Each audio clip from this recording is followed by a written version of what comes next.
So everybody, welcome to another edition of our Swing Time video calls, and I'm very, very happy to welcome Danny Wilkes to the show. Danny, my friend, how you doing? I'm good. A bit bored like everybody else, but yeah, all good.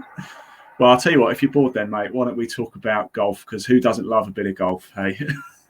So Danny, how did you get into golf? I started playing a little bit when I was quite young, through a family friend.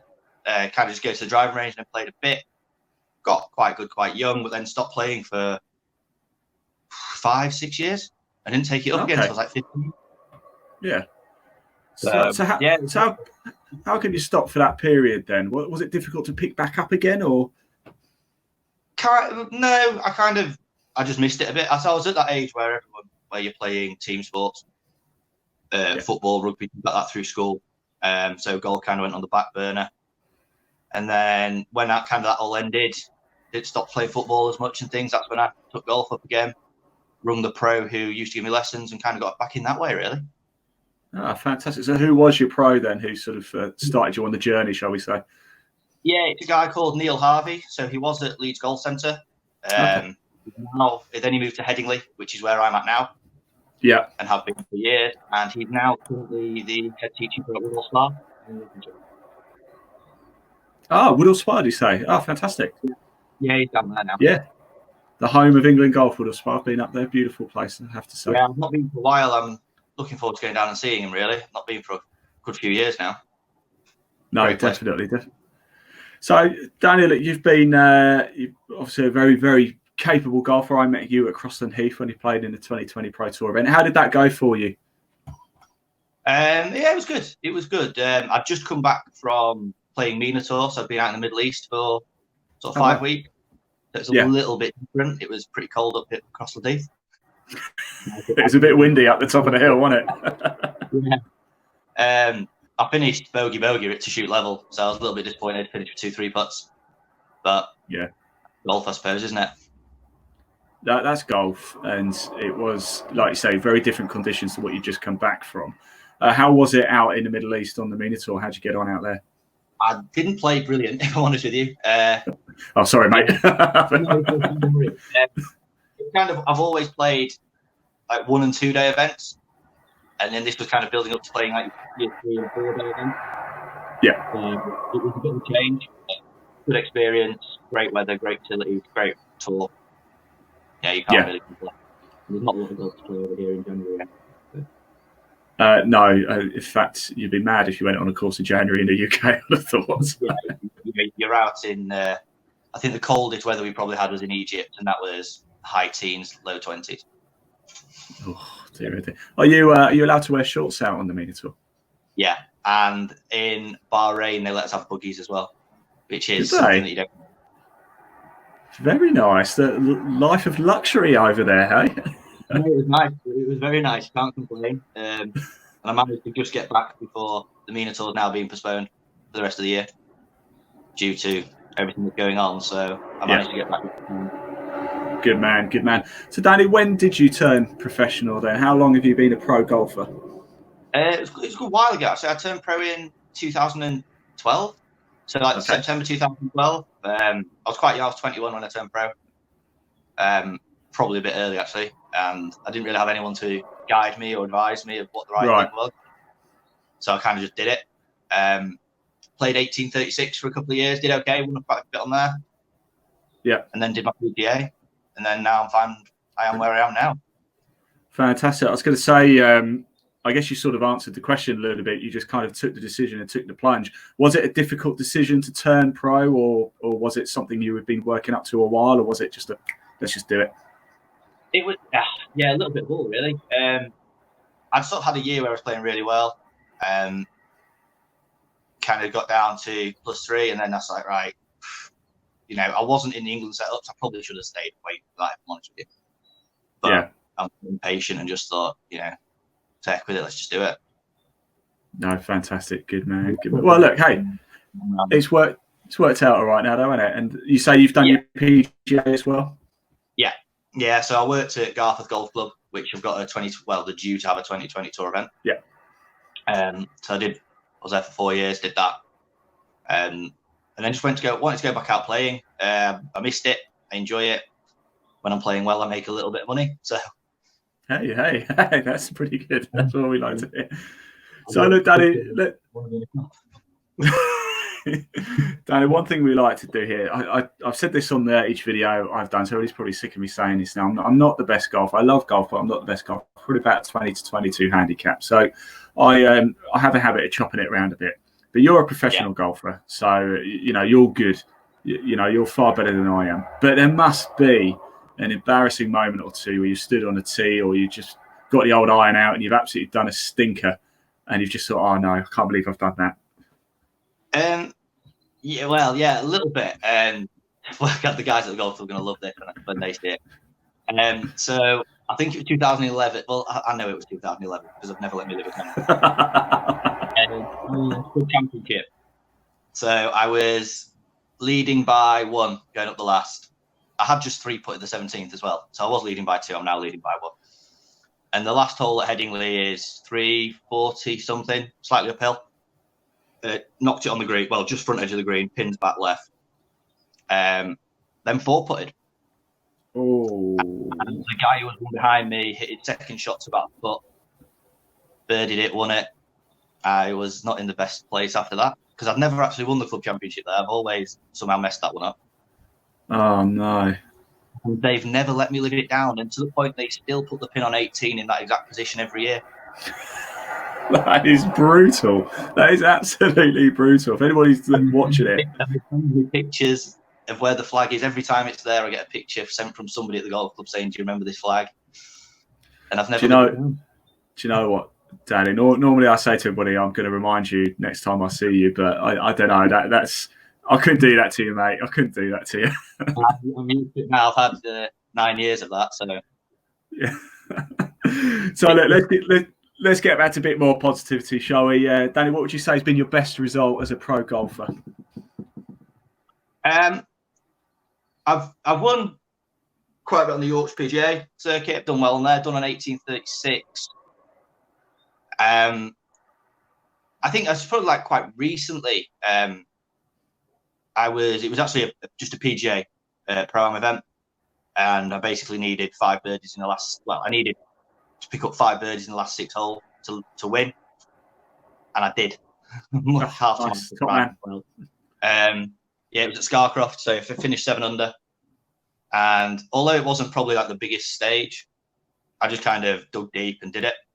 Yeah, to me, kind of meant more than certain other things, because I knew what was leading and I knew what I needed to do. I suppose when you've got a big lead and it's at a bit of a canter, it's sort of brilliant. Yes, I played well, pat on the back, but when you've had to really fight for it, probably does it mean more when you've had to really fight for it? Yeah, a little bit. I was 2 under through 12. Would it have been? Yeah, 2 under through 12 and then shoot 7 under, and I was like, yeah, I'm actually quite proud of that one.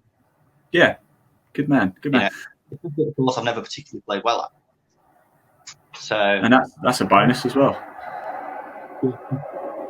So, Danny, I'm always intrigued about this question. Like I said, I love golf. When I get on the first tee, I always get a bit of jitters, mainly because I know like 1 in every 3 shots is just going to go absolutely nowhere.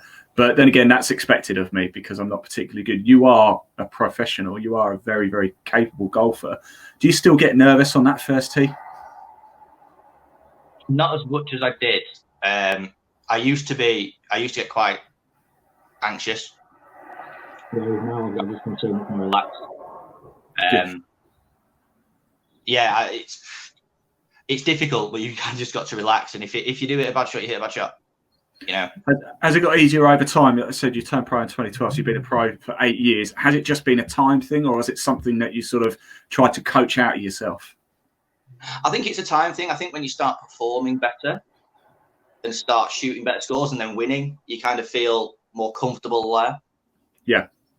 I think possibly one of the reasons why I didn't play too well in the Middle East, when I looked back and reflected on it, is I was playing in fields with European Tour players, a lot of Challenge Tour guys, European Tour winners, and you sometimes play the occasion rather than the golf course. Right. Yeah. And that's the same with someone just playing their monthly medal at their golf club. They're playing different because it's a monthly medal. Yeah. Yeah, I imagine that takes a bit of. I mean, did you find you raised your game when you're playing with those types of guys? Did you raise your game, or was it a case of perhaps in the early days a little bit overawed by the occasion? Yeah, you have to raise your game. The standard's unbelievably good. But what I did find is sometimes you were more thinking about other players rather than just playing whatever golf course it is you're playing. You know, if you go shoot 67, 68 around any golf course, you're going to be in a good position. Yeah. Rather than thinking, oh, I wonder what that person's doing, or I wonder what's happening there. So I asked Chris Hansen this question as well, and because I always find it interesting. You watch PGA, the European Tour on telly, and the golfers, a lot of them, they seem sort of they're very in the zone, and they kind of almost ignore each other essentially. When you play and say it's day one and it's a 4-ball or a 3-ball or something, do you interact with your fellow competitors, or are you the type of guys like Tiger Woods? He's like, a lot of the time it's just me. I just focus on myself because it is an individual game, isn't it?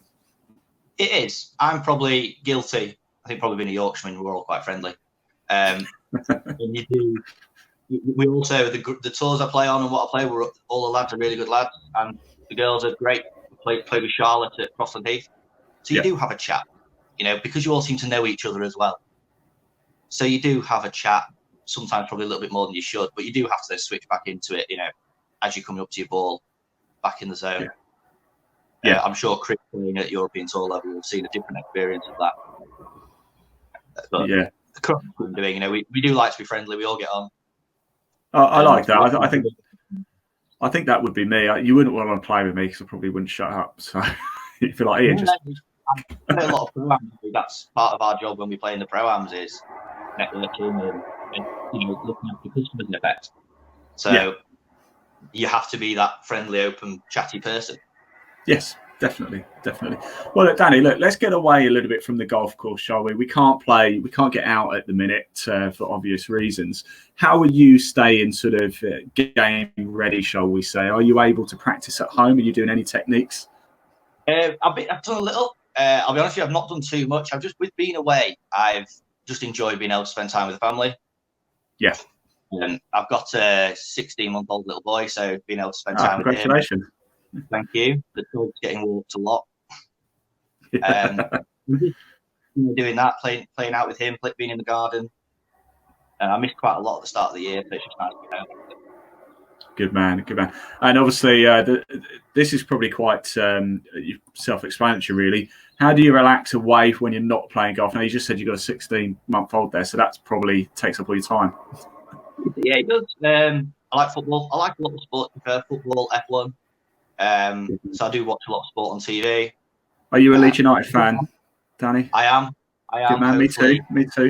Good. If you're not a Man U fan, we don't mind. Hopefully, you know, they'll go up this year, or the season will get finished. We shall see. And I spend quite a lot of time at the golf club as well, socially. I've grown up there. I've got a lot of friends there.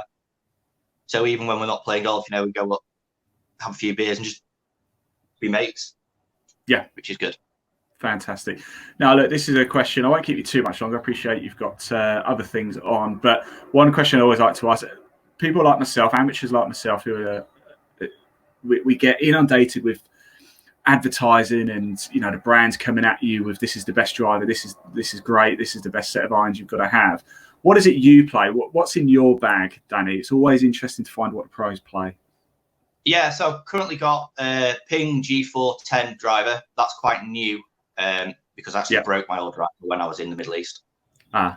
I had a G400 that broke, so I had to borrow a friend for the whole thing, which wasn't ideal. Then we've got Ping 3-wood, a Callaway Apex hybrid that I've had in there a few years actually, but I just like it. Yeah. Mizuno irons and Cleveland wedges and a TaylorMade Spider putter. So it's all a bit of a mix match, really. Yes. Yeah. A lot of it I've bought most of it myself.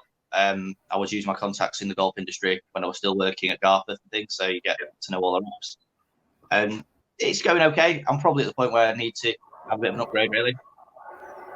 Well, the Ping G410 is still the latest. That's still the latest Ping driver, isn't it? The G410 at the minute. So it is what it was. So when the Ping one broke, they actually were going to just replace to what I had, but they didn't have any more of that left with it being the older model. Right. So So it seems okay, actually. I wasn't fitted for that one as such. It was just an exact same as what I had before, same shaft and everything, right. Just a different head. But it's working. It's okay. Good man. Good man. That's what we like to hear. I've been fit for a while, so that's probably something on my to-do list. There we go. When we're back, remind you of that. Get yourself fitted. And look, Danny, you've played a lot of places. You obviously played out in the Middle East. Is there one particular course that if you could only play one place for the rest of your life, where would it be? Good question. The one place I'd definitely like to go back and play, and a good few years ago I played Valderrama. Oh, wow! And I don't think I did justice. So I'd love to go back and play there. Yeah, I'd love to play anywhere in the sun. You give me a nice golf course in the sun. I was fortunate. I played Al Mouj out in Muscat in Oman, where they played the European Tour event.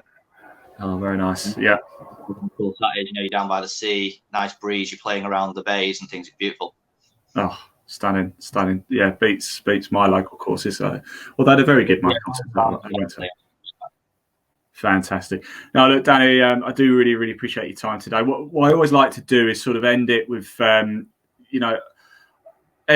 throughout your career, no doubt there's been a lot of people who have helped you along, and probably people deserve a bit of a shout out. Is there anybody you want to give a particular shout out to? Any coaches, family members, sponsors, etc., who have really helped you get to where you are in your career?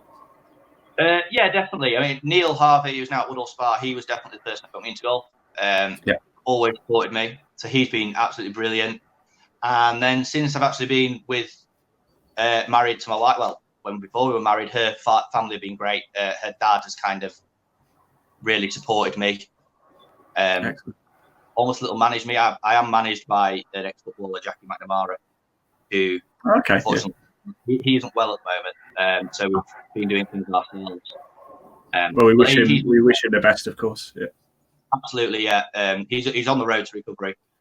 Good. And yeah, they've all been really good. I've got two companies that are really helping me at the moment, sponsoring me. A company called Troop, finance company, mortgages and brokerage, and a tech company in Harrogate as well, Tech Buyer. They've both been great and really supportive with what's happening at the moment. Ah, fantastic! I've got family in Harrogate. Beautiful, beautiful town. Actually, I have to say. So. Look, Danny Wilkes, it's been an absolute pleasure. Thank you so much for your time today. I'll let you go now. Get back to your little inn and do whatever it is you need to do. And I'll see you on the course sooner rather than later, Danny.